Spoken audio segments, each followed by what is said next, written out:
કાર્યક્રમની શરૂઆત પ્રાતઃકાલીન રાજયોગથી કરવામાં આવી। ત્યારબાદ મુરલી ક્લાસ યોજાયો હતો, જે બાદ મુંબઈથી પધારેલા બી.કે. નીતાબેન તથા બી.કે. સ્વાતિબેને યોગ અને પ્રાણાયામના વિવિધ અભ્યાસ કરાવતા તેના શારીરિક, માનસિક તથા આધ્યાત્મિક લાભો વિશે માર્ગદર્શન આપ્યું હતું। તેમણે જણાવ્યું કે નિયમિત યોગ અને પ્રાણાયામથી શરીર સ્વસ્થ, મન શાંત તેમજ જીવન સંતુલિત અને સકારાત્મક બને છે।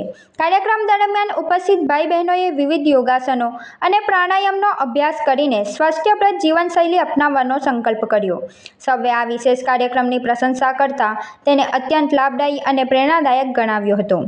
અંતમાં સેવા કેન્દ્રના રાજયોગિની બી.કે. હેતલ દીદીજીએ તમામ મહેમાનો તથા સહભાગીઓને આભાર વ્યક્ત કરતા જણાવ્યું કે યોગ માત્ર શારીરિક વ્યાયામ નથી, પરંતુ આંતરિક શાંતિ, માનસિક સશક્તતા અને શ્રેષ્ઠ જીવનશૈલીનો આધાર છે। તેમણે સૌને નિયમિત યોગ અને રાજયોગનો અભ્યાસ કરીને સ્વસ્થ, સુખી અને તણાવમુક્ત જીવન જીવવાની પ્રેરણા આપી હતી।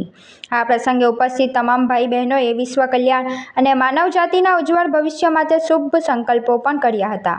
बॉम्बे से पधारी हुई नीताबेन और उनकी साथी के द्वारा एक्सरसाइज और प्राणायाम का कार्यक्रम रखा, जिसमें हेल्थ के लिए एक्सरसाइज और मेंटल हेल्थ के लिए मेडिटेशन दोनों को संयुक्त करते हुए आज का प्रोग्राम बहुत सुचारू रूप से सफल रहा।